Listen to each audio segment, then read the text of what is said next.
Because this series is also an exposition into a lot that is happening all over us and all over our society. The reason why Nigeria constantly takes a back seat in the Committee of Nations and doesn't do well is because of the lack of accountability. And when you don't have accountability, definitely you cannot have growth. And when you don't have growth, you are keep running in a cycle of destruction. So the question is, what is your own personal accountability in your life? What is it? What do you look forward to changing in your own personal life? If you live a life where you don't take accountability for all your actions and you don't take responsibility for all your actions, you can never ever be any level of success. So except you start to learn to take responsibility for all your actions, that's when your life becomes successful. You blame people for your broken marriage, but you have never taken accountability for your own attitude. You blame people for your broken relationship, but you have never taken responsibility and accountability for your attitude. You blame people for everything that you're going through in your life, but you never take responsibility for the areas of your life you need to take responsibility. You blame God and say, oh, I probably think God has not been fair to me. But you never take accountability and responsibility for any area of your life. So the truth has to be said. You cannot thrive without accountability. I think until you start looking inward and asking yourself, what did I do wrong to cause the destruction in my own relationship and in my own life, then you can never move forward in life. And that's why I've been preaching for this series about national accountability and accountability in many areas of our lives. So I think you take holistic responsibility, you can never thrive and you can never move forward. Your life will just constantly be a charade. It will be a merry-go-round, lacking in accountability and lacking in the capacity to be able to build something that is eternal and that will stand the test of time. Part of national accountability, I'll show you something. And you see, I've been going on this series of national accountability for a while, and I'll show you something. Do you know that this 2024 budget was heavily padded? A total of 7,447 projects culminating in 2.24 trillion were inserted into the 2024 budget by the National Assembly. An ugly trend that was accelerated in the National Assembly. 55 of the projects were valued at 580.7 billion, greater than 5 billion in value. We also noticed that 281 projects worth 491 and 3,706 projects between 100 to 500 million worth 759 billion were inserted into the budget. The National Assembly has indiscriminately added projects to the budget, with most projects having no national significance, instead narrowed to personal interest. A 100 billion naira envelope was earmarked in 2024 budget proposal for lawmakers to nominate constituency projects to cater to projects in their constituency. However, the members have gone beyond the 100 billion envelope, inserting thousands of constituency projects in the budget of 326 MPAs, and in most cases lack the mandate and technical capacity to implement and monitor the execution of the projects. The hearing, for example, 1,777 projects were worth 218.6 billion are to be delivered directly in constituency projects, while 1,308 projects worth 176 billion are to be delivered directly in senatorial districts. Other categories of projects include 1,150 streetlights worth 212 billion, 427 boreholes worth 82.5 billion, 170 ICT projects worth 30.95 billion, and 7.61 billion for empowering traditional rulers. You see what they are doing with the budget while you are suffering. And you see, the shocking thing is, some people still support people that lack accountability. While you are suffering, you can't get fuel money and everything when you're seeing the budget. Many agencies are executing frivolous out of scope projects, thereby adding zero value to the country. Most of these projects are tied to political values and are indiscriminately added to the budget of several MPs. How will these agencies monitor properly and appraise performance without the requisite knowledge regarding the projects? To be hearing the expenditure: provision of security patrol vehicles in Lagos, 500 million. Support for language studies and art studies in Bayelsa, 50 in Bayelsa West Central District, 50 million. Support for traditional rulers and chiefs, 40 million. 40 million naira. Special ICT training for youth and graduates professionals in Ilisho, Irulu, Asha, Yobo, Idi community, 200 million. Special ICT training for graduates professionals in Ogere, Agbowa, Patele community, 200 million. Special ICT training for youth, 200 million in Ishoko, Oyebanji, Sheria, Bede. Rehabilitation of primary school and healthcare centers in Ondo Central and General, 58 million. Provision of community-based insurance to support maternal health infants, 200 million. Construction and renovation of hospitals, 100 million. And I hope you know, just yesterday, I think over the weekend, shall I say, I think the the deputy speaker of the House raised another motion to be able to establish a Bola Tinubu University of Languages somewhere in the East. At a time like this, is that needed? Provision of solar street lights in various locations in Amapu, Ubehi, Ebonyi State, 10 million. Provision and installation of solar street lights in Batoli, Federal Constituency, Kwara State, Boriki Danja, Jigawa State, Boriki Danja, Lagos State, Isolo, Federal Constituency, Adama, Shukafi, Zumi, 1.2 billion cumulatively. All right. I'm reading from a budget report. Construction of rural farmland in SCA Echo of Akwa Ibom North Local Government, 1 billion. Rural farmland in Ika, Ekotekpene, ongoing, 1 billion. Rehabilitation of selected, 1 billion. Construction of Ekotekpene Court, 1 billion. Provision of town hall for communities across the country, Battery and Battery, 1 billion.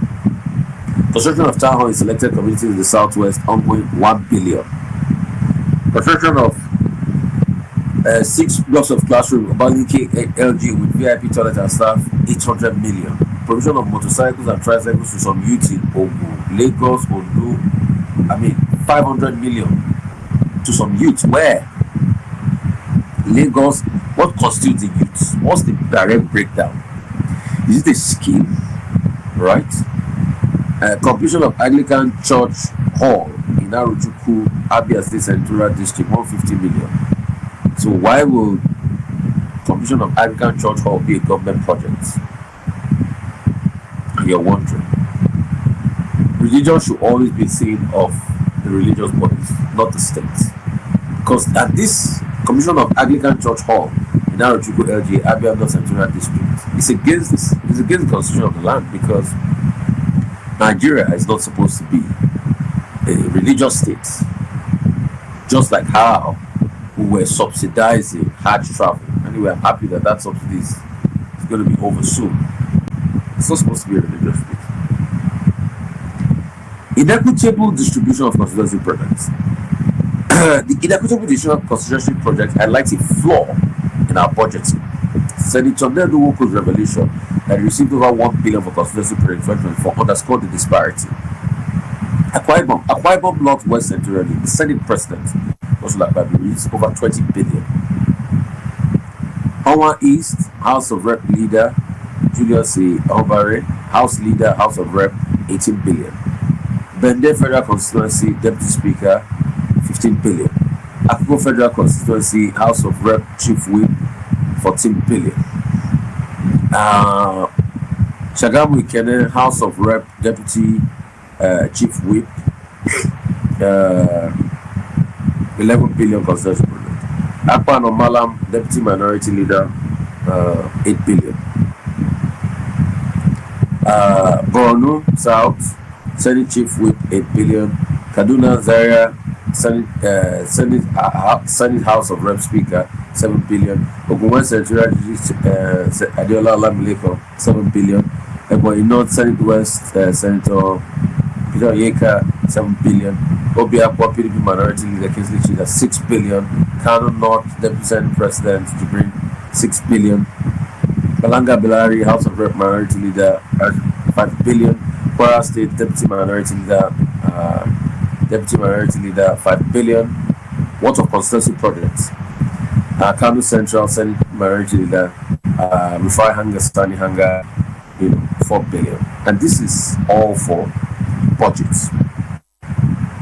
So those are the budgetary add-ons, and that's what the some of Senate leaders, got on.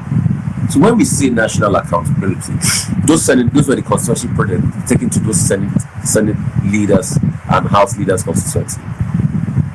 So when we say national accountability means a lot. So for social media hashtag budgetsng, all right, and you can also tag the presidency as official abats and tweet at the president and ask him when are they going to do something about budget or PBAT, President PBAT, stakeholder budget office and national assembly. You can tweet at those. The sample of social media posts you should put out is the 2024 budget is riddled with anomalies and wasteful spending. It's time for Nigerians to pay attention. Let's make sure the 2025 budget is different. The budget is a mess. Get involved. So I just read the budget report. So for a nation that is bleeding so hard, look at the lack of accountability that pervades the air. And you're wondering, why is there so much inequity in society? I just told you the reason. And that's why we must collectively, and I repeat, collectively, try as much as possible to settle the case of inequity in our society by doing the following. Speak out against evil. So this accountability does not only apply to governmental accountability, also your personal life. And that's why we see Impact with Rufai. It will be on record that Impact with Rufai highlighted the cases of impact, the things we need impact on to be able to make our nation a whole lot better. And that's what Impact with Rufai is all about. National impact. When God gave me a mandate for this program, Impact with Rufai, that I do on the radio every Sunday, is to also be able to be for national impact. Helping impact to ensure that there's a great deal of national impact. So wherever you are listening to us, and that's what I do with most radio platforms. VOP 90.3 FM, that's where you can get us on in Lagos. Also, it's also going live across board, on my Instagram page, Rufai Oseni, and other media platforms God has given me. And that's why my greatest joy will be to get more media platforms, to be able to use these media platforms to be able to better the lot of people by giving information like this. So it's time for you to be able to take action as regards it. You can't just look and say, we should not be accountable. This also relates to your own private personal life. You can't want the grace of God to shine on, and you also are not taking accountability for your personal actions in your personal life. So it begins with all of us and the capacity to be able to look inwards and be able to create impact in everything and in our society. You can see how over 2 trillion has been added to the budget. And there's been talk of a supplementary budget. Anyway, they've not pushed the supplementary budget forward. But look at it. Just like the last supplementary budget in the last year, what happened? Nothing. And for this document, go to my Twitter page, Rufai. You see me, I posted this document. I posted it in the course of the week. RUFFY DFIRE. I've got about 1 million followers. It's also on my Facebook, Rufai Oseni. You see this document there. Accountability is key in every area. So from your personal life, rather than blaming God for all your problems, what about you requesting impacts? I'll take phone calls now. 0818 099 1991. 0818-099-1991. And do not forget, we're also going to take this message of impact on after the 10 o'clock hour, where we are going to have Professor Lumumba come in and break down these things for us. It's also going to be a powerful sermon. For the last 2 Sundays, we played insights from the debate program. That debate program we have by My Foundation, Research Foundation, and the Oseni Center, the center I built in the village. That's the library, and also the outreach center. Is something very impactful for a lot of people. And we're also going to have a lot more outreach coming up this year. In fact, we plan to have 2 health outreaches. We'll be partnering with Well and Grace Foundation, or we'll partner with the KKP Club.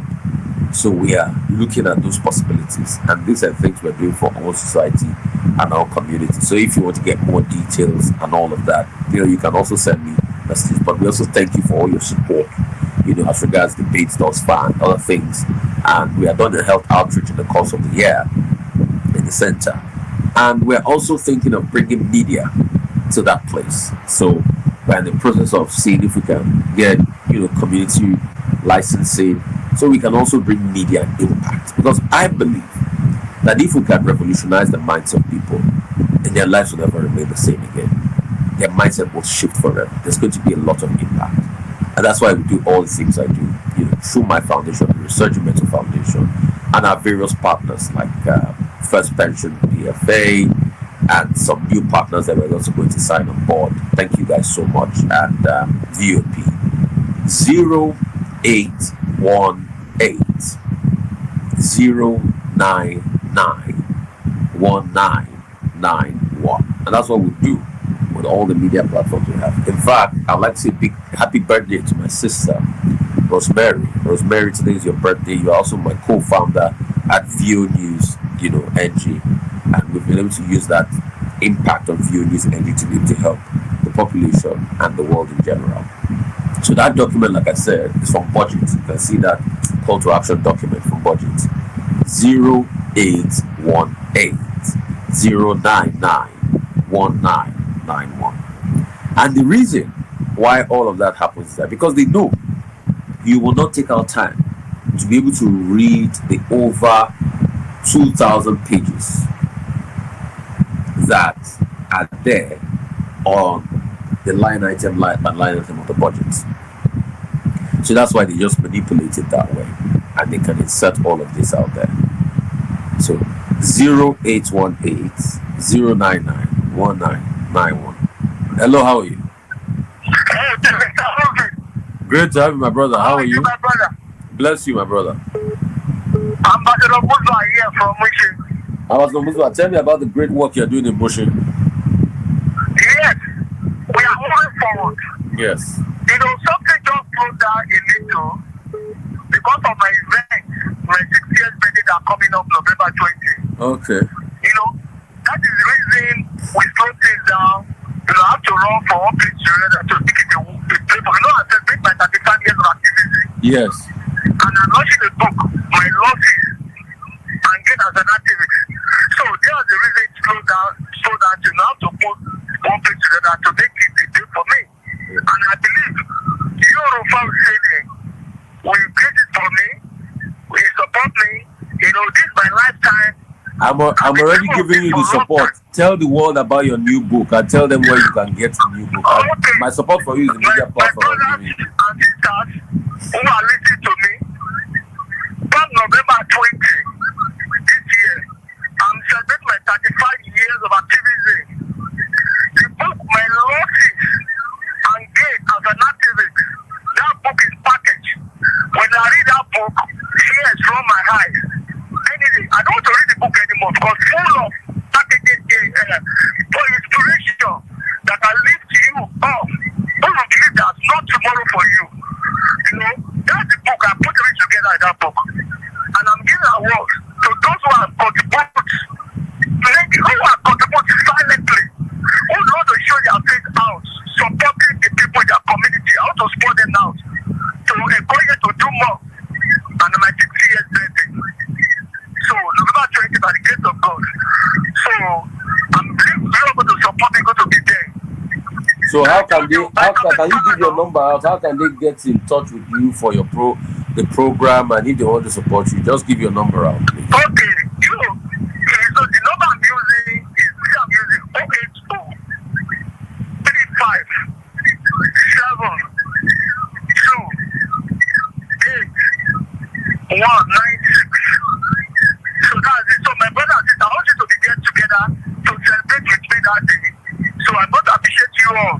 Thank you. To me now. I want to see you there. Thank you. All ourselves. Thank you so much. So that's Ambassador Musba there.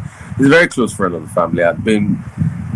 He's been with me since the other radio station I worked, and before I finally, was part of co-founding this, I co-founded this radio. So please go out there, give him all the support. He lost his sight in the June 12th struggle. These are part of the many unsung heroes in the June 12th struggle. So you can support him. He has given out his phone number. I think some people have picked it. We also hear that some of our family members have birthday. Mrs. Sheremen, can I see that correctly on Instagram? Thank you so much. Really appreciate you guys. Sheremi, thank you for joining us. Happy birthday to you. Wish you the very best. So the phone lines are still open: 0818-099-1991. 0818-099-1991. The best I can give you are these tools for accountability and tips to be able to help you, And at this point in time, Osareme, okay, great. At this point in time, speaking of this accountability, like I said, we're going to do this thing today, our national confab, where you talk about the issue, or you talk about the problems, and you profile solution. So you can also call to talk about the issues and the problems and solutions. Hello, how are you? Yeah, good morning. Morning, what's your name? Where are you calling from? Okay, my name is from my friend here. I'm calling from Ogunle. Great to have you, my brother. Yeah, I'm from Imo State. Okay, go ahead. Talk to me. Okay, yeah, I might not start off with your program, but I was able to see some of the someone who is talking about Aquarium constituency project that he needs a document. But my take is that it's not all about having a document from your constituency project.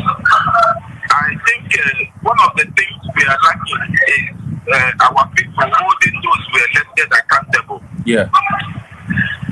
Now, I quite impressed in some of your presentation, even the last one when you guys were discussing the channel television interview granted by Wiki.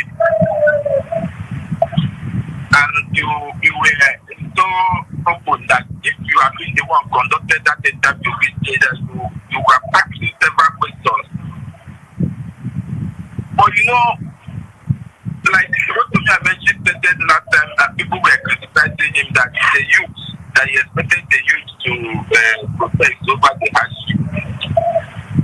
I feel so bad when we looked at the leaders we are looking onto, and they themselves are not even doing anything to set the stage for us. So, what am I trying to say? That it's not about having a documentation of constituency projects. It's about holding those who are elected accountable. Okay, thank you. And that's what we're doing here today. Thank you so much for that. I appreciate it. Yeah. And once again, I also want to commend you with that fear of favor for speaking the truth to power. Thank you. And I believe if we have so many of you in the media houses, a lot of things will change. But thank you so much. Hello, how are you doing? Morning, what's your name? Where are you calling from? So we're also doing a national confab today where you talk about one problem and you talk about the solution for it in the country. Oh, yeah.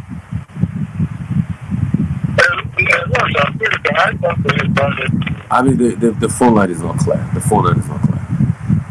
0818-099-1991. Shego Ono, I can see you joining us from YouTube. Oh, my YouTube family. It's been a while. Oh, sorry, I forgot you have not, we've not kept up the YouTube fan. But Shego Ono, I thank you so much every time. Hello, how are you? Good morning, my brother. Morning, how's it going? Yeah, this is Monday Pharmacy calling from Abuja. Great to have you, my brother. Talk to me about your great work. Yeah. I'm so happy to see your face. Last week you were so stressed out. I can see it from your body language. My brother, I live with stress every day, but it is well. And then today, I'm so happy to say after Rufai is different today. Last week, wow, you can see it all over your body language. I can perceive it that wow, it's so. It is well. Thank you very much for the good job done. Thank you so much. Thank you. So it's also our national conference deal. Is there one problem that you are passionate about in Nigeria? What's the solution? I know yours is about feeding prisoners. And yes. Yeah, and impacting them. Talk about that problem. Okay, firstly, you have officially given a quest of enlightenment and you have highlighted most of the issues already. And you see that, any country that is corrupt, when corruption has deep into the system, it's very difficult for that country to progress. Yeah. It's not about religion. So corruption has affected every sector in Nigeria. Even we don't see corruption as a thing anymore. So I say that God was a function. When they give a leadership at times, when people, majority of Nigerians, that we embrace corruption as a tradition, as a way of life. And it's a great situation why the country is moving forward. No one to be trusted, no one has the majority of Nigerians doesn't even have the technique. They found everything to make money. Yeah. And that's the problem. And I say, sometimes when we look at it, I told someone, I said, it's not about praying for Nigeria. The system is corrupt. When every system is corrupt, there will always be problem. We can't make progress. So for you, we need to fight corruption. Yes, we need to. That's just the secret. Until we come to that sense of realization that we should kick against corruption. Corruption must die at all costs. Let there be integrity and tranquility. Then we move forward. And that's just the truth. Thank you so much. Let me take another call. Hello, how are you? Hello, good morning. Morning, what's your name? Where are you calling from? My name is Rufai. I'm calling from London, UK. Okay. Great to have you. Welcome to our national conference also today. Turn up the volume of your radio set. Tell me one problem you want to talk about in Nigeria and the solution to it. Yeah, I can understand. I'm listening to the program as well. I just wanted to make a contribution. So Yeah. It seems the line is very busy anyway. It's a very busy line. Go ahead. Yeah, I needed to really talk about. I have to let you go, my brother. There's a hold back. Let me let you go. Hello, call back. I clean up the phone line. Hello, how are you? Please turn off everything. Manjan Pharmaceutical and the Icon of Hope Foundation talked about reducing corruption at least to a bare minimum because there are a lot of interest. Hello, how are you? Good morning, Rufai. Morning, great to have you. What's your name? Where are you calling from? So, Stanley, I'm calling from Australia. Oh yeah, go ahead, Stanley. Our national confab on radio. What's one problem you would like to solve? Yeah. Yes. What I want to contribute today on the issue of security. So the security in the country is dilapidated. The security in the country is dilapidated. So my solution is this: we should reform the local vigilante, and the local vigilante is in such a way that we will not include most of the traditional rulers because most of the traditional rulers are now corrupt. They are now even the ones sponsoring the insecurity. Now this has to be done by youths themselves, organize themselves, know themselves, identify themselves. In every community in Nigeria, if the youths come together and form a strong vigilante, even the police will not be any match to them. So that is my projection today, and that's just on security. Thank you. That's very powerful. Security. Solution to security. Thank you very much. Thank you so much, my brother. Hello, how are you? Hello. Hello, Mr. Sorry, good morning. Great to have you. What's your name? Where are you calling from? My name is Edmund.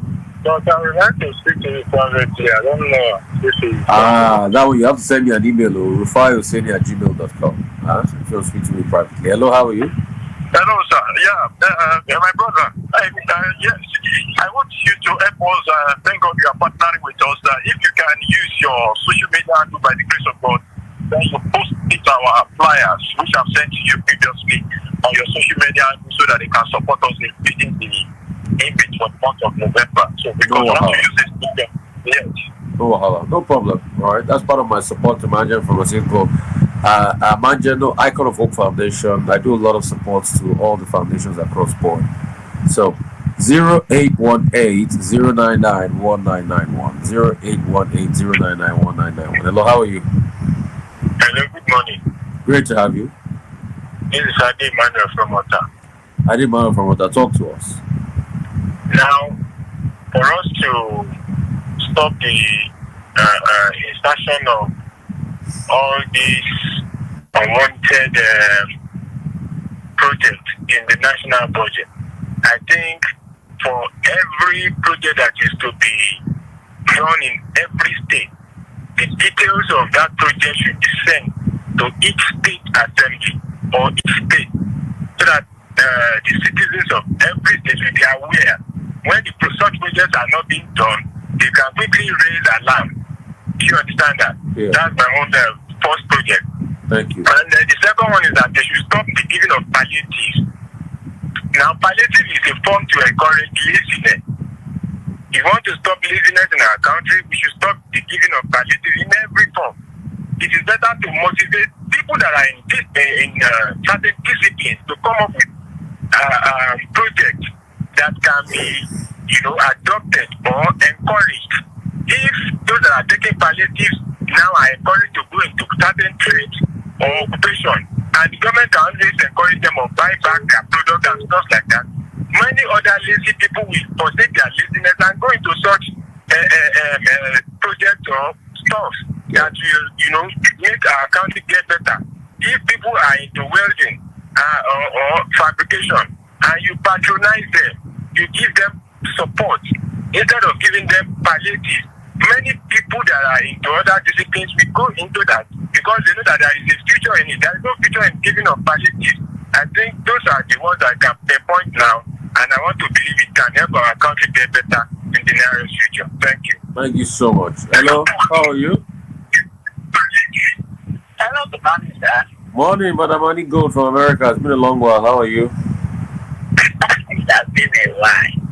Trust you're good. The thing is, I was physically sick and psychologically sick. It is After well. the election and after some good people that would call them scamming for the money I as a loan to help some of our young people and talented people to travel. It is well. It is well. God sees everything. God knows everything. And God will do everything possible to make our country great. But we also need to take action. Yeah, we have to come back. I have to retire because I have a question and it brought me back last Monday of August. And he gave me the answer to the solution I was asked because I was tired of the poverty, I was tired of the hopelessness, and I was tired of the negativity that the youth are doing to survive. So I need an answer. And it's presented to me. And we got one. And I've been sending those information to you. Because for us to stop the negativity they are doing, we have to give them a legitimate way to make money on the internet. Okay, my sister, I get what you're saying, but you cannot type a business proposition here. This is a commercial radio, so let's do that sometime else. But I thank you for coming back to us on the show. I appreciate you. Thank you so much. God bless you. Okay, I'll reach out to you with the information. Yeah. So reach out to me with this is a commercial radio station. Thank you so much. Hello, how are you? Oh, we lost that. 0818 099 1991. 0818 099 1991. We're still doing also our national confab today. You can pick a problem and look for a solution to it. So take for instance, for me, one of the solutions to problems I see is contract bidding process. And the problem is contract bidding process in Nigeria. You know how contract bidding is very tied to a lot of interest and all of that. What will be my solution? Can you put every contract bidding on blockchain technology so that we can have transparency across board for every contract? So once the bid opens, there's a blockchain that most people can see what constitutes their bid and the bid process, so that we can have some level of transparency as regards how people bid for contracts and get them. So at least it can go around. That's one solution. Number two solution, problem is insecurity. What are we going to do about it? One, we should be able to partner with tech companies to be able to effectively survey and map 774 local government areas in Nigeria. Major towns, the cities, all mapped up with real-time cameras. And there's also a flash unit to be able to see that we plan adequately for insecurity systems. Also, I think we should build a community alarm system where a trigger alarm system is put in place in most communities, that on the top of your phone, that you'll be able to dial any security authorities or call for reinforcement. If you go to most interior communities, probably most of them have phones. But what are the numbers they're going to dial in case of emergency, security emergency? Nothing. That camera and that phone trigger alarm system will be able to help them gather a lot of intelligence. And secondly, it's even going to help with proper mapping of how many people live in the community. So how many households are in Ilukuyu, for instance? Not too many people know. Probably we've not had a census in a while. The census system, as we wait for that, then how can we effectively map out all of this and ensure we have a better way of doing things? So it's just some solutions I prefer to on this national conference. But I'll take a couple of calls more. Then we go listen to a message from Professor Lumumba. 0818 099 1991. 0818 099 1991. 0818 099 1991. 0818 099 1991. Another problem I would like to talk about is that of the healthcare sector. And one thing I feel that can work a great deal in the healthcare sector, like I have done some, is outreaches. How can we have government partner for a lot more outreaches? That's one that will help a great deal. Hello, how are you doing? Hello, good morning, Mr. Rufai. Morning, great to have you. What's your name? Where are you calling from? This is Fire from I just said I think the issue maybe I like your approach. One issue I'd like to address. Baya, I can't hear you properly. The light is not loud enough. I said the problems are quite very numerous. We really won't know where to start from. But I like your approach. You can just pick one. Pick one, talk about the solution. It's just about the corruption. It's so endemic in Nigeria now. Yeah. But unfortunately, I don't know which agency of the government is really ready to tackle it head on. Will it be the EFCC? Will it be the police? Will it be the judiciary? I think there needs to be a total overhaul of the system. Not a situation where you have children, grandchildren of judges who are retiring and about to retire, fixing their allies, their cronies into the system. So I think and I believe that if we can muster the strength as Nigerians, we need a total overhaul of the judiciary because it's a very inconsistent in the country. I am not trying to be sentimental. In the UK where I live, you just cannot trample on anyone's rights or privileges if they are not, because there are systems in place. I think the system needs to be overhauled. I've just sent a message talking about the blockchain, how you bid for contracts and all of that. 3 trillion to Calabar, Lagos, rules, and as we speak, there was no bidding. Yeah.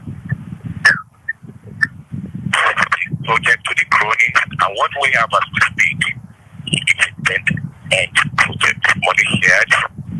When it was mobilization fee, that runs billions of naira. For how long do we continue? I wanted to come back to my country. But none of this, it is really frightening. And these are multiplier effects that have run into security of lives and property. And no one is safe. Nigeria. It is well, my brother. It is well. We'll keep talking about these issues. Hello, how are you doing? So, like I was saying about the healthcare, number one will be outreaches. Two will be a system where we incentivize doctors in rural areas. So, can we have an add-on pay and a community pay system for doctors to be able to stay more in rural areas and get partnerships to be able to run privately owned healthcare centers and governmental owned healthcare centers, like a co-share of doctors and drugs across those healthcare centers. Hello, how are you? I'm fine, sir. Good morning. Morning, what's your name? Where are you calling from? My name is Chris, calling from Lagos. Good to have you. Talk to us. Thank you very much I commend you for all that you are doing to ensure that Nigeria move forward. God will abundantly reward you and your family. Amen. I want to know, sir, what is stopping Tinubu government ensuring that INEC work the way we should work, the way we see outside the country? That's the only question I want to ask. The INEC chairman is a sham. Sorry to use that word. He doesn't really want things to go well. There's no transparency in the system.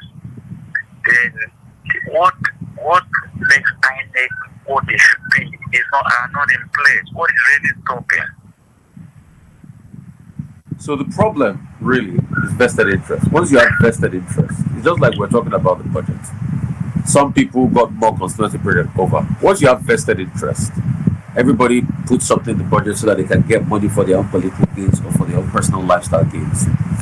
It's vested interest. So until we are first make governments unattractive for those that have vested interest. So take for instance the role of a constituency project and the lawmakers. No, remove the lawmakers from constituency projects. Have the the MDAs that oversees constituency project. In fact, have an online website where each community uploads all of their constituency projects, the needs. So they're all communities that have community development councils or local government areas. Let the local government, or let's have a portal where, if I don't want to even give it to the local government because the local government might be political, have a portal where community individuals can upload constituency projects. Then it can be verified. Then based on that, we can pick those constituency projects and do them. Once they do them, it should be on the board, the website, that you say this project is completed with pictures and all of that. So that's how you eliminate. So you don't need lawmakers to say they want to buy motorcycles and buy bags of rice and share it as though they are the one doing you a favor, because all those things they use to curry political favors. So they go share those things as if they're the one doing you a favor. They don't say that it's government money that is being used for it. It's your own commonwealth and the taxpayers' money. So let's see how we can eliminate that. I think there's a lot of thinking we can go through that. At this point in time, we're going to start playing the message by Prof. Lumumba. I'm also part of the School of Thought of African Renaissance, and I met with Prof. Lumumba recently, and from time to time we play most of his messages here. You can continue the show on VOP 90.3 FM's YouTube page. This segment of the show ends on Rufai Oseni on Instagram and Rufai Oseni on Facebook page. So you can continue the show on those pages, VOP 90.3 FM. And it promises to be a great one. Every Sunday like this, we come out there on Impact Rufai, where we talk accountability, national development, and we bring back hope to a lot of hopeless people and the lost generation.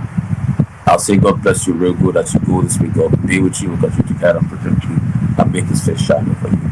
Amen.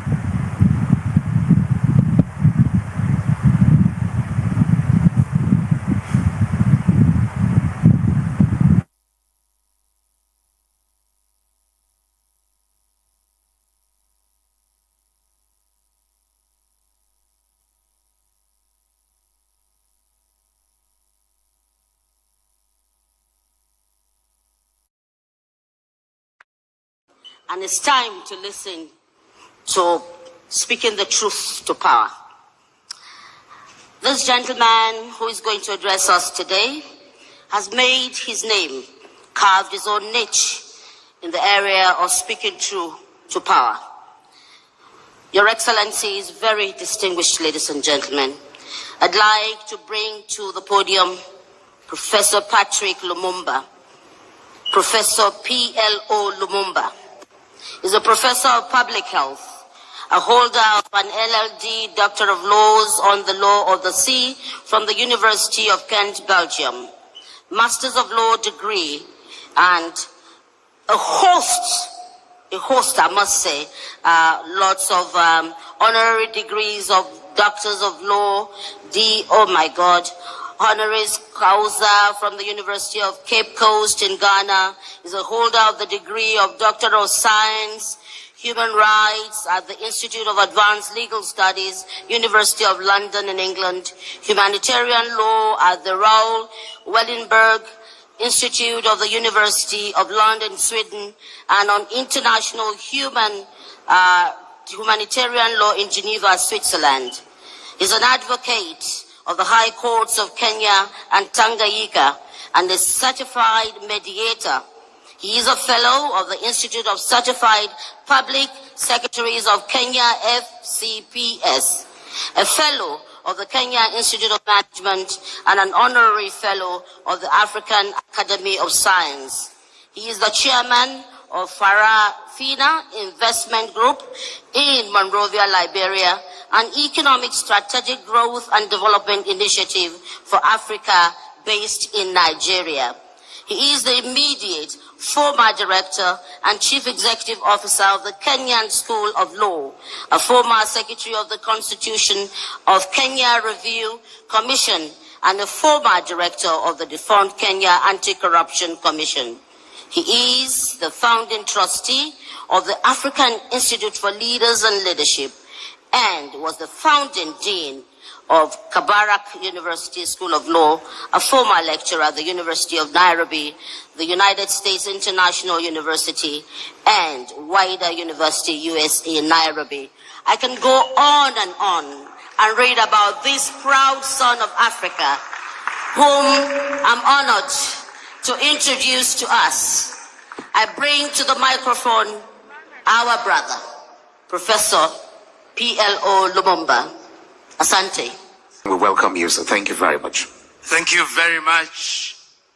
Let me start by recognizing the chief guest, who is the President of the Federal Republic of Nigeria.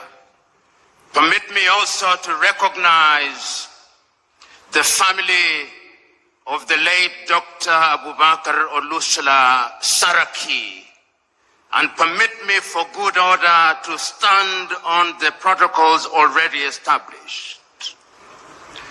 Let me say how glad, honored, and privileged I am to be invited to deliver a memorial lecture on the 10th anniversary to commemorate the departure of Dr. Abubakar Olusola Saraki.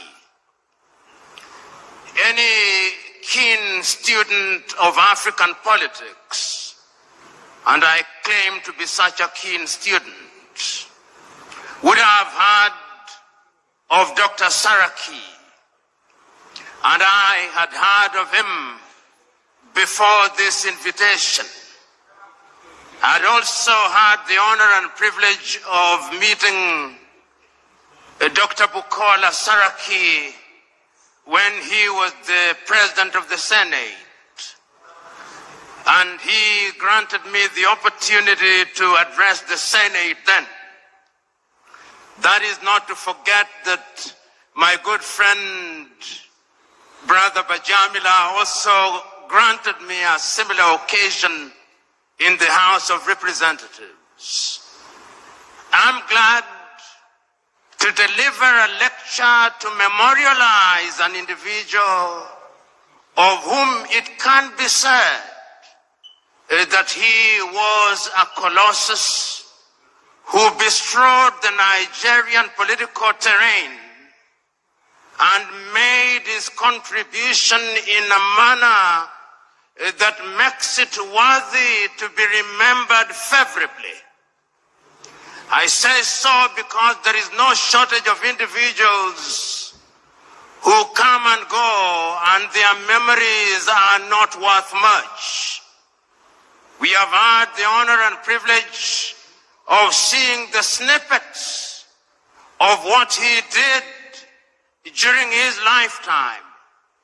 And if it is true that one is not successful until his successor succeeds, then Dr. Saraki was successful.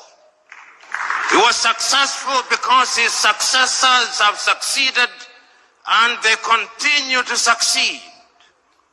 If it is true that men and women's deed are recognized for their positive contribution to society, then it is true that Dr. Saraki was a man worthy of celebration. I'm glad to be in your distinguished presence to deliver a lecture in his memory and to have that lecture focus on the critical question of leadership in Africa and the critical question of followership in Africa. And the Africa that I talk about is the post-colonial Africa. The Africa which is now divided into 55 countries with 55 boundaries imposed on her. An Africa which is famous as the cradle of mankind. An Africa which is said to be great in prospect. An Africa about which there is much expectation, but an Africa which continues to punch below her weight. That is the Africa that I will be talking about as I focus on the question of leadership and followership. As I think about that Africa and her leadership and followership, and I think about her often, as all of us should, the words of a book that I read as a youngster come to mind. And any one of us who had the opportunity of reading the book A Tale of Two Cities will remember these words. It was the time, the best of times and the worst of times. It was the age of wisdom and the age of foolishness.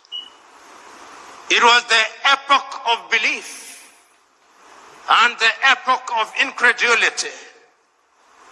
It was the season of light and the season of darkness. It was the spring of hope and the winter of despair. Those words define the mother continent as we live in her today. Those who commentate about the continent never tire to say that this is a great continent. Those who care about this continent never tire to remember that this continent, divided as she is, has had many leaders. And when I allow my mind to go down memory lane, I can remember so very vividly the immortal words of many great African leaders on the eve of our regaining our independence. And many of us can see pictures of young Africans, whether in Nigeria or Ghana or Algeria or Kenya or Tanzania, celebrating when we regained our independence. And many of us can remember the words that they spoke and the promises that they made. If it was in Nigeria here, you can remember the immortal words about what they would do to Nigeria of Nnamdi Azikiwe. You can remember those words. You can remember the words of Abubakar Tafawa Balewa. You can remember the promises he made. You can remember the erudite words of the Sultan of Sokoto, Ahmadu Bello, and the promises he made, and many others. When they spoke then, those who were young saw in them the similitude of Moses in the Bible. They thought of their leaders and saw their leaders as messiahs who would bedazzle latter-day pharaohs with miracles, who would liberate them from the Egypt of poverty and want, who would cause pillars of fire to stand between them and sorrow and want, who would part the Red Seas of tribalism and ethnicity, who in times of hunger would summon manna and quail from heaven. That is what they thought of their leaders, messiahs. But today, permit me to say, in many African countries they are saying, it was better while we waited. It was better while we waited. There is a sense in which throughout the continent of Africa, there has been disappointment with leaders at all levels. So that when on the eve of independence, we wanted to come home, now that we regained independence, we never tire to see images of our young men and women dying in the Sahara, dying in the Mediterranean Sea, being humiliated at the embassies of the erstwhile colonizers as they seek to leave our countries and the continent. It was better while we waited, they say. Which begs the question, what happened and what is happening?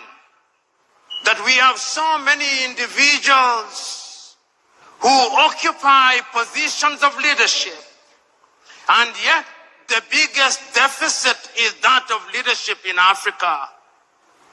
You know, in 1983, your own countryman, the late Chinua Achebe, wrote a little book which he could well have been writing about Africa, but he focused on Nigeria, the trouble with Nigeria.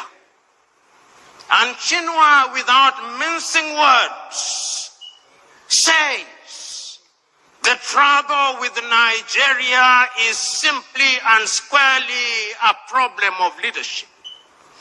Whether you agree or disagree with Chinua, that is another debate. But he had his perspective. And he was asking a question that we continue to ask about the continent of Africa. Why is it that while on average 60 years after we regained independence, the 55 countries that constitute the continent of Africa, why is it that we cannot feed ourselves? Why is it that we have no faith in our institutions? We have no faith in our hostels. Why is it that we have no faith in our abilities? Why is it? Where has the leadership been? Why is it that so many years, while politics becomes the toy that lulls us into a false sense of security, our economies are controlled by people from other civilizations? Why is it? These are uncomfortable questions which we must pose and confront and answer if the mother continent is to realize our potential. Why is it that the mother continent is ever so negatively attractive to other civilizations? You know, as I talk about leadership, and as I think about leadership, and I think about what leaders are enjoined to do, I think about this mother continent. And many times, I see how our men and women in positions of leadership are being treated by other civilizations. And I said, oh God, where are our leaders? When the world congregates under the G7, there are no African leaders there.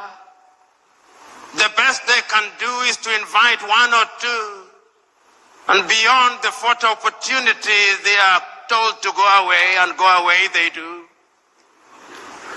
When there is a meeting of the G20, it is the same thing. There is no African leader there. And when at the United Nations they have voted all our countries, France, the United States, China, Russia, can come and neutralize all our votes. And I say, where are the leaders in Africa? And as you observe African leadership today, they are summoned by different leaders in the world.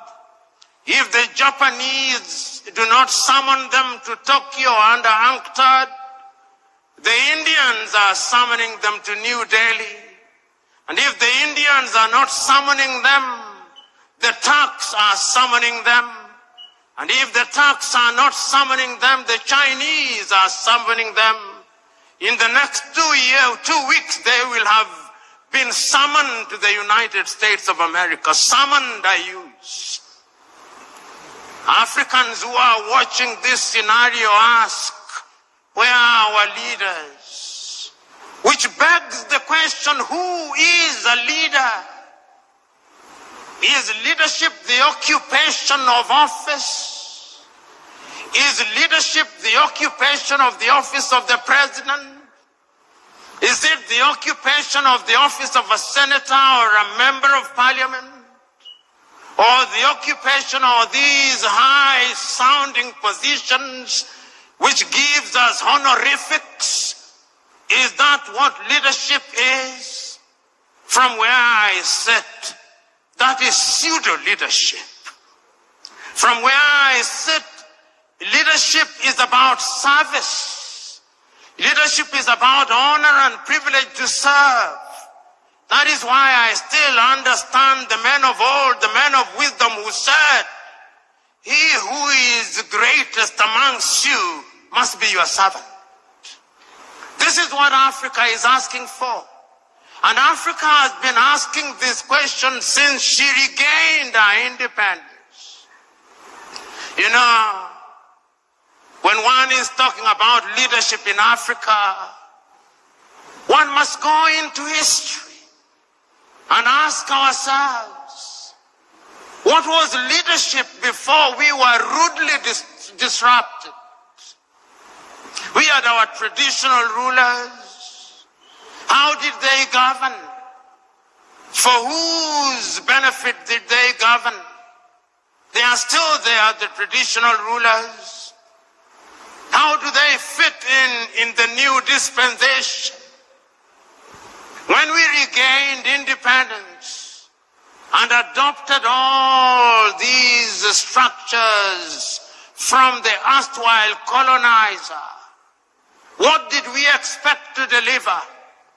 That great American Pan-Africanist John Hendricks Clark says that when Africans regained their independence, not a single one of them re-examined the style of leadership. All of them continued with a mimicry of the leadership that they inherited from the colonizer. And he then delivers this verdict: not a single African country will ever succeed by mimicry. And I want to submit to you that whether one agrees or disagrees with John Hendrik Clark, one must look at Africa in order to ask ourselves, what is the state of leadership in Africa? And permit me to run you across the continent of Africa, and you will see a continent that is not at ease. The continent is not at ease because the continent is suffering from a deficit of leadership. Look at Africa today. Tell me whether we are at ease in Niger. Tell me whether Mali is settled. Tell me whether there is quiet and calm in Chad. Tell me whether Guinea-Bissau is doing well. Tell me whether the Cameroons are stable. Tell me whether Central African Republic is good. Tell me whether Sudan, South Sudan, Somalia, Ethiopia, Northern Mozambique, and all these countries where there is peace and quiet, whether the sons and daughters of this country, tell me whether even this great Nigeria is at ease. Tell me. The answer is she is not. And I dare say that as long as Nigeria is not at ease, Africa will never be at ease. If Africa wants to be at ease, Nigeria must be at ease. She is the largest economy in Africa. She has a population of over nearly 200 million people. One in every African is a Nigerian. She is represented in every sector. If you want the best engineers in the continent, they are Nigerians. If you want the best doctors, they are Nigerians. If you want good lawyers, they are Nigerians. If you want good people, they are Nigerians. But also, if you want Yahoo boys, they are Nigerians.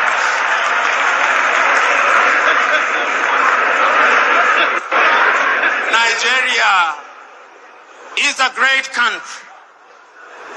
A friend of mine once told me that if you go to any part of the world and you do not find a Nigeria, leave that place, because there is nothing to do there. Nigerians are present everywhere in the world, everywhere in Africa, and Nigeria, I'm told, is a $500 billion economy. Never ever be proud of that, Nigerians.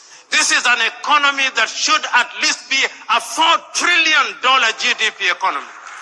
Whenever you reach that level, then I'll say Nigeria is doing the right thing. All the ingredients are there. The question is, why is it that she is not realizing our potential? When we talk about leadership, we must ask ourselves, why is it that despite the best intention of the best of us, we do not gain what we desire? You know, I said that when you look at Africa and leadership, you must go back to history. And you ask yourself what the leadership is. And we have looked at Africa that is not at ease. But yet there is a sense in which Africa has had and continues to have men and women of renown. I remember, courtesy of history, when Africa was struggling for our independence. I can remember that great meeting in Manchester in the United States of America, the Pan-African meeting. And history tells me that Nigeria was there. Chief Obafemi Awolowo was there in 1945. And I can still remember his words spoken about African unity. I remember that Ghana's Kwame Nkrumah was there. And then we remember how they came back to the continent to lead the continent. And I am still wondering how in those days, without the benefit of the internet, without the benefit of all means of communication that we now have today, that those men and women were able to govern and to galvanize the attention of the continent of Africa for the sake of Africa. They were there throughout. But even prior to that, I can still remember another great African talking about leading Africa out of our state, the great South African Pixley Kaisa Kaseme in 1906 in Columbia in the United States of America, say Africa must be regenerated. When all these things happened, there were leaders in Africa at that time, and their mandate was cut out for them. Their mandate was to ensure that we broke the colonial chains, and we did. I remember, and many of you here, courtesy of history, will remember many Africans at that time, and if I name them, you will agree with me that they were leaders. How many of you in this assembly will not remember Marcus Garvey and say that he was a leader? How many of you here will not remember Julius Nyerere and not say that he was a leader? How many of you will remember Kaunda, Amilcar Cabral, Samora, Moises Machel, Agostino Neto, Namdi Azikiwe, Abubakar Tafawa Balewa, Gamal Abdel Nasser, and many others, and remember that they were leaders who did not want to occupy political space because of material aggrandizement. They denied themselves. I so very fondly remember that when Kenneth David Kaunda left office, it was said of him that the only amount of money he had in his account was the equivalent of $5,000. That is what your current politician eats for breakfast. I can remember when Julius Kambarage Nyerere left office after 24 years, the only amount of money that he had in his account was the equivalent of 8,000 United States dollars. That is what your current politician uses for a single visit to a gymnasium. There were leaders who were selfless. They understood that it was an honor and privilege. They sacrificed their lives. They saw their positions of leadership as that of leading their brethren. They did not think that they were superior to the people they led. They thought it was a privilege and that they had the honor, and that because they had that honor, then they had to serve their leaders with distinction, with consistency. They were prepared to be questioned. They did not believe that they had the monopoly of knowledge and wisdom. They were leaders because they were servants. You know, I can still remember Julius Kambarage Nyerere speaking on the 6th day of March, 1997 in Accra, Ghana, on the occasion of the 40th anniversary of the independence of Ghana, under the subject, "Without unity, Africa has no future." Mwalimu recounts the history of Africa. He says, when we rose up against the colonialists, our agenda was cut out for us. We, the Africans, had been humiliated in our own lands. Our people had been denied the opportunity to realize their potential. Our mandate was one, to expel the colonizer. We did our bit. We made our mistakes. But who said we were infallible? This struggle is an intergenerational struggle. The next generation after us had the duty to pick up the baton and to run the next leg. The question is, did that generation pick up the baton? Have they run the leg well? The answer, not as well as they should have. Because we must never make the mistake of assuming that African leaders have done nothing. No, that would be too harsh. I think attempts have been made, whether in Nigeria or in different parts of Africa, to liberate ourselves from the chains and sorrows of the colonial project. But remember, as Kwame once said, the colonialists never left. He is alive and well. He still wears different masks. And those masks may appear to camouflage him, but they are here. Have you ever wondered why, when the British left their colonies, they created something that they called the Commonwealth of Nations, to which Nigeria belongs? In that Commonwealth of Nations, the head is the British monarch. When the Queen dies, the King becomes its head. It is headquartered in London.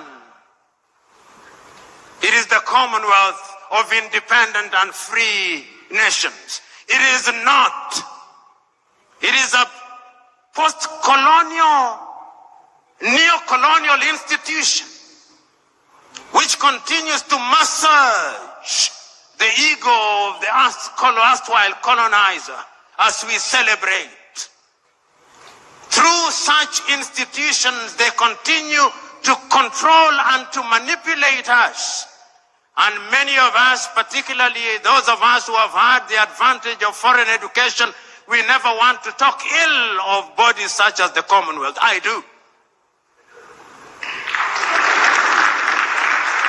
And it's not only the British who did it. The French did it under Francophonie. In order to control their former colonies and to make sure that they remain within their sphere of influence, they created a body which is alive and well. In the former French colonies, it's even worse.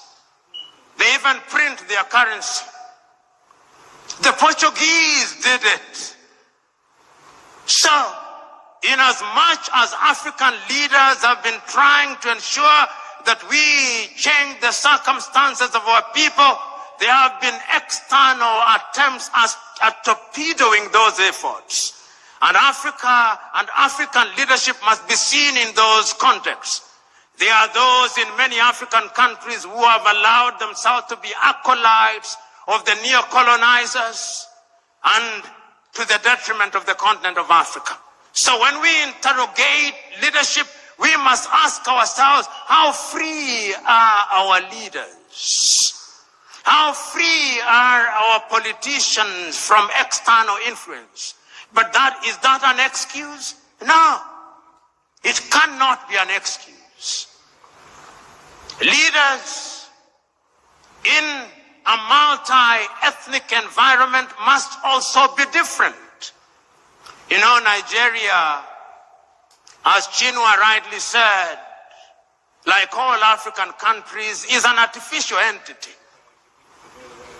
Chinua says in his book, The Trouble with Nigeria, that there is nothing comparable to how the European nations were created. There is no Nigerian, Chinua Achebe says, in the same way as there is a Danish or a Swedish or a Norwegian.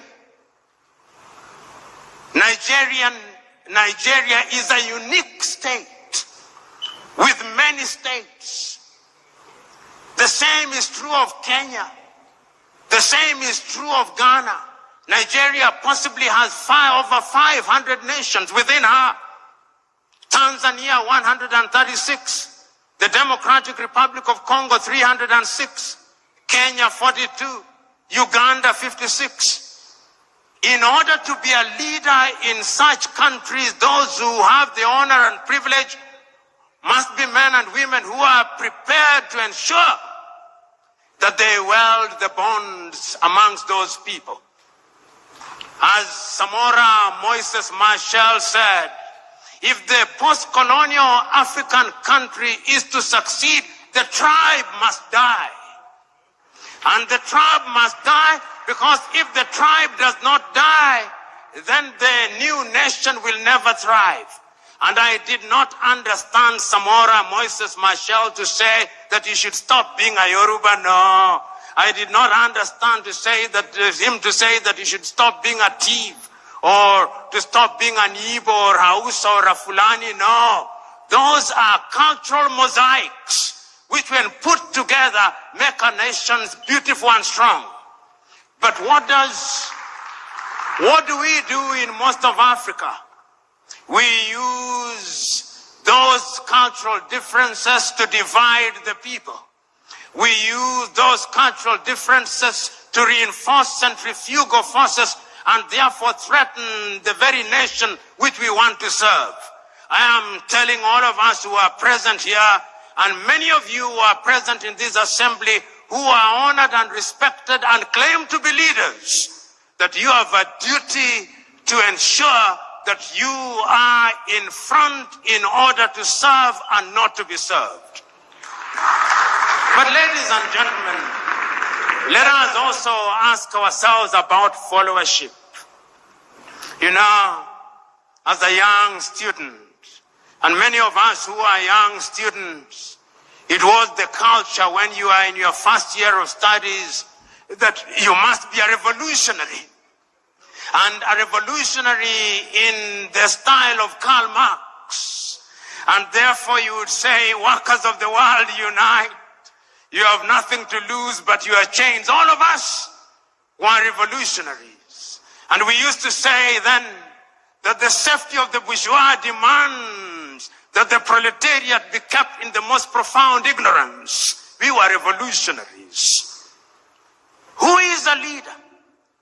Is he a leader who allows meta-ignorance to reign supreme amongst the people he or she is leading? Is it the duty of a leader to ensure that he leads men and women who are enlightened? Men and women who can question what he or she is doing? I'm suggesting to us that true and sustainable leadership also requires that you have a followership that is enlightened. A followership that calls you to account.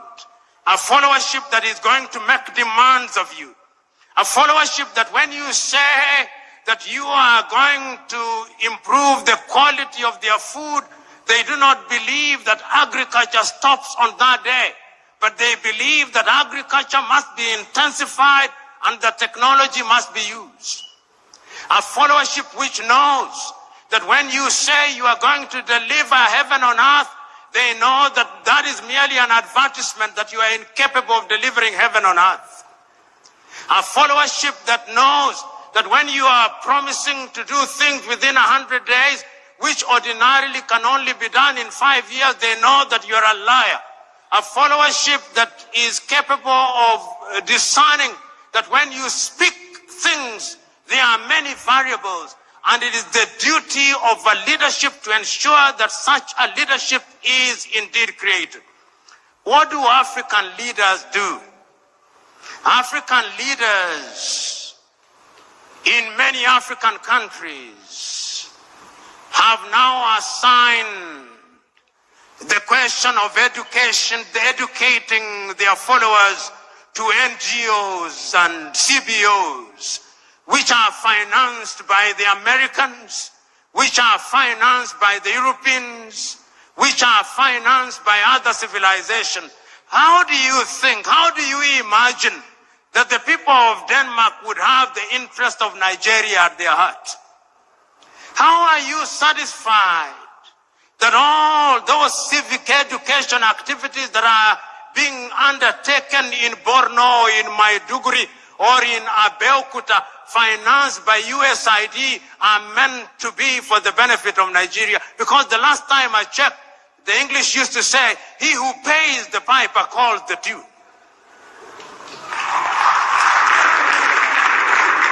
So today, when you look at most of Africa, we have a followership that is tuned from outside. It is not a followership that is tuned from inside. And you wonder why they behave the way they do. They behave the way they do because they are being tuned by other civilizations. 3 years ago, an old friend of mine, now gone to be with the Lord, was engaged in a conversation with me. And I was complaining about the leadership, and he told me, I hear you, young man. You're always complaining about leadership in Africa and other parts, but have you ever wondered about the followership? Says you are complaining about the windmill, but do you ever bother about the wind? Is it not the case that the windmill follows the wind? I'm suggesting to you that Africa will never realize our potential as long as the critical mass of our people are immersed in sorrow and want. I am suggesting to you that Africa is not going to grow as long as you who are in positions of leadership have perfected the art of appealing to the stomachs rather than the minds of the men and women that you lead. I'm suggesting to you that Africa is not going to realize our potential as long as we continue to conduct the politics of money and money bags, not the politics of ideas. I'm suggesting to you that Africa is never going to realize our potential as long as we are dividing our people along ethnic lines. I'm suggesting to you that as long as you who are in positions of honor and privilege are in the business of dividing our people on the basis of religion, Africa is not going to realize our potential. I remember in 1982, I watched a movie about Mahatma Gandhi, and I remember that great man saying in one of the scenes in the movie that he remembers one day, when somebody who was more enlightened than the other preachers came, and he said that on that day, he saw that preacher reading from the Muslim Quran on to the Christian Bible, on to the Jewish Torah, on to the Hindu Gita, and on to incantation in African religion, as if it did not matter which book was being read as long as God was being worshipped. I look forward to the day when those of you who are in positions of leadership will be able to tell our people, wherever they are in Nigeria or Africa, that it is not for us to fight for God. If I have a God for whom I have to fight for, that is not a God. The God that I worship fights for me. And if we accept that that is the nature of God, that is omnipresent, omniscient, and He knows all, then we are going to unite our people. In other words, I'm saying that if we are going to have a followership that is going to change the continent of Africa, we have got to exorcise the ghost of ethnicity. We have got to exorcise the ghost of ignorance. We have got to exorcise the ghost of poverty. We have got to exorcise the ghost of narrow-mindedness. Fellow Africans, fellow Nigerians, it is still true that everything fails and falls on leadership. It is true that we men and women are in unique positions. Abu Bakr or Lusala, Saraki was present on this earth. Like all of us, he had his coming and his going. Today we are gathered here to remember him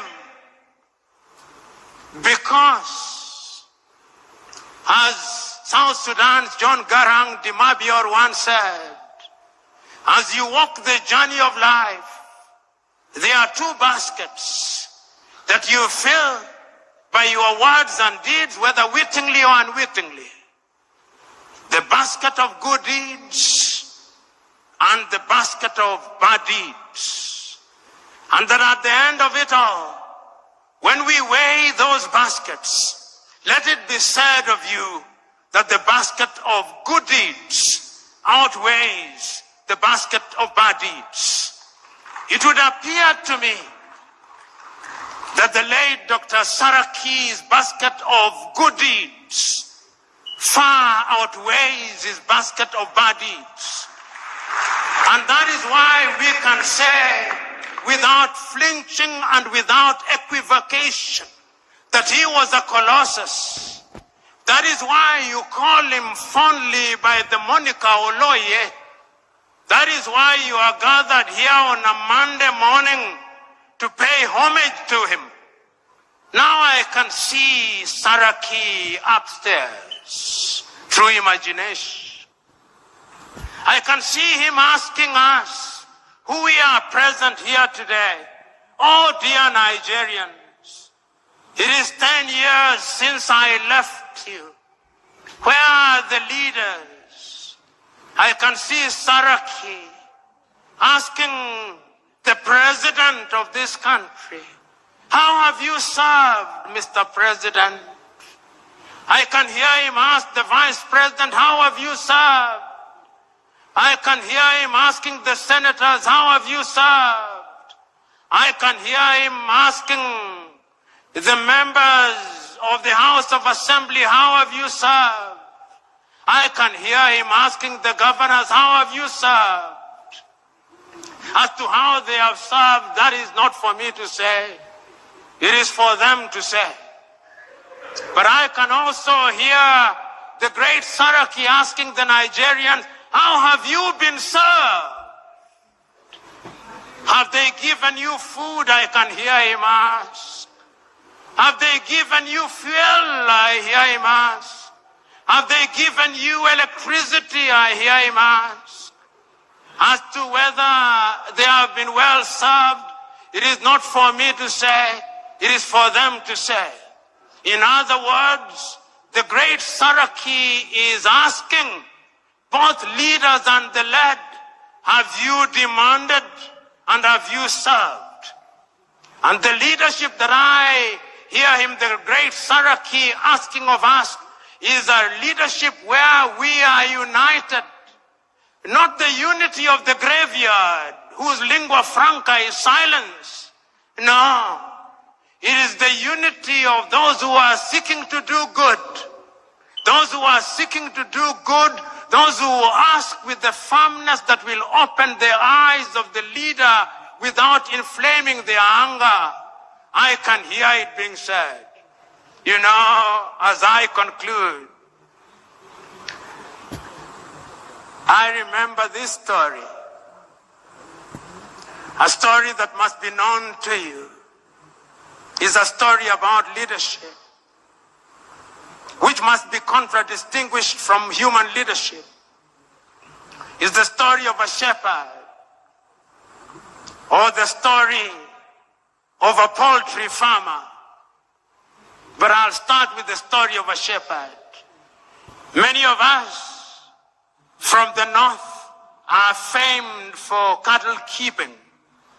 And when you are driving the cattle through different grazing grounds, the cattle believe that you love them so much because you protect them from the elements, because you protect them from other wild animals.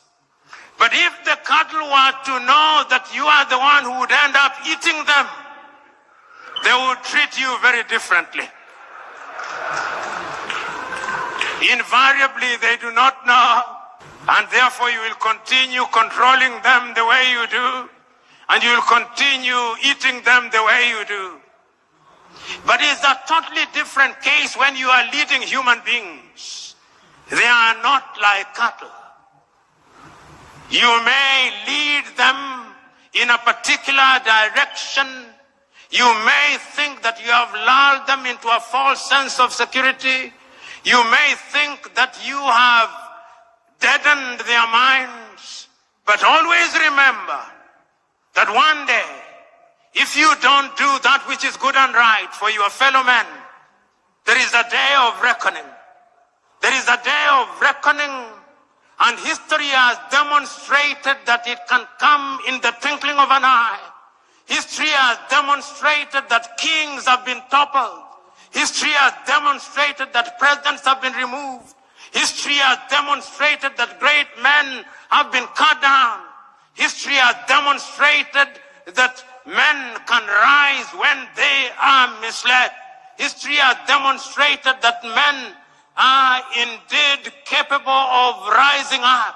You know, I always read these words of the American Declaration of Independence because I love them. They apply to humanity. Before America became what it is, they had enlightened man. We hold this truth to be self-evident, that all men are born equal, that they are endowed by their Creator with certain unalienable right, that among those are life, liberty, and the pursuit of happiness. And it is for this reason that governments are instituted amongst men. And that when those governments fail to perform, it is the duty of those people to rise up and to remove such governments.